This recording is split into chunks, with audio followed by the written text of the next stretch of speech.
Hello friends, welcome back to my channel. कैसे हैं आप सब? आई होप आप एकदम बढ़िया होंगे। और आज की इस यात्रा में मैं आपको लेकर चल रही हूँ मंगलनाथ मंदिर में, जो कि उज्जैन में है। मंगलनाथ मंदिर के दर्शन करेंगे हम लोग, भगवान मंगलनाथ के दर्शन करेंगे, माँ शिप्रा नदी के दर्शन करेंगे। तो चलिए हमारे साथ इस यात्रा में शामिल हो जाइए। चलिए, ये जो खूबसूरत सा नज़ारा आप देख रहे हो, ये है शिप्रा नदी का। शिप्रा नदी इसी पुल के नीचे से होकर गुजरती है। हम जा रहे हैं मंगलनाथ मंदिर, तो सबसे पहले हम माँ शिप्रा नदी के दर्शन करेंगे, शिप्रा मैया के दर्शन करेंगे और वहाँ कुछ समय बैठेंगे और उसके बाद मंगलनाथ मंदिर, भगवान मंगलनाथ के दर्शन करेंगे। तो पहुँच गए हम मंगलनाथ मंदिर और पार्किंग एरिया यह है। पार्किंग करेंगे गाड़ी को और फिर आगे बढ़ेंगे। हम लोग संडे ही आए थे, तो यहाँ पर भीड़ तो काफ़ी थी, फिर भी हमने अच्छे से भगवान के दर्शन किए थे और बस आगे बढ़े। तो सबसे पहले हम शिप्रा मैया के दर्शन करेंगे। शिप्रा नदी मध्य प्रदेश की प्रमुख नदियों में से एक है। इसके तट पर पुरातन नगरी उज्जैन स्थित है। इस नदी के तट पर प्रत्येक 12 वर्षों में कुंभ महापर्व, जो सिंहस्थ महापर्व के नाम से प्रसिद्ध है, का आयोजन होता है। इस नदी का उल्लेख अनेक पुराणों और प्राचीन साहित्यों में मिलता है।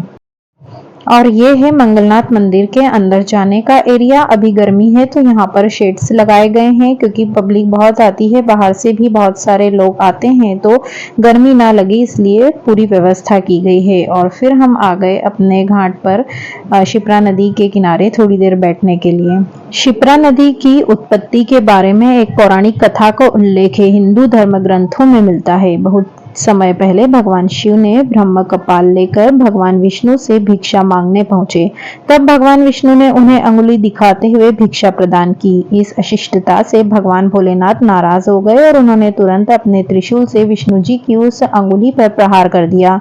अंगुली से रक्त की धारा बह निकली, जो विष्णु लोक से धरती पर आ पहुंची और इस तरह यह रक्त की धार शिप्रा नदी में परिवर्तित हो गई। शिप्रा नदी के किनारे स्थित घाटों का भी पौराणिक महत्व है, जिसमें राम घाट मुख्य माना जाता है। कहते हैं भगवान श्री राम के पिता दशरथ का श्राद्ध कर्म और तर्पण इसी घाट पर किया गया था।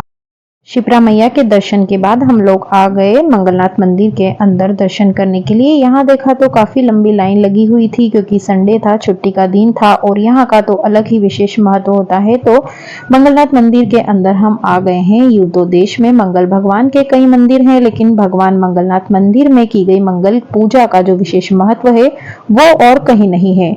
मान्यता है कि यहाँ पूजा अर्चना करने वाले हर जातक की कुंडली के दोषों का नाश हो जाता है। ऐसे व्यक्ति जिनकी कुंडली में मंगल भारी रहता है, वो अपने अनिष्टों ग्रहों की शांति के लिए मंगलनाथ मंदिर में पूजा पाठ करवाने आते हैं।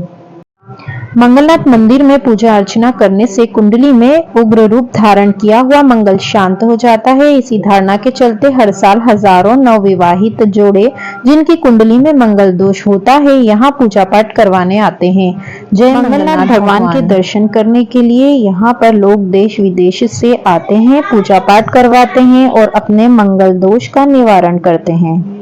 तो हमने भी आधे घंटे लाइन में लगकर भगवान मंगलनाथ के दर्शन किए। बहुत अच्छे से हमारे दर्शन हुए। भगवान मंगलनाथ की इस यात्रा को अब हम यहीं पर विराम देंगे। अगली नई यात्रा में आपके साथ पुनः मिलेंगे। तब तक के लिए जय महाकाल। अगर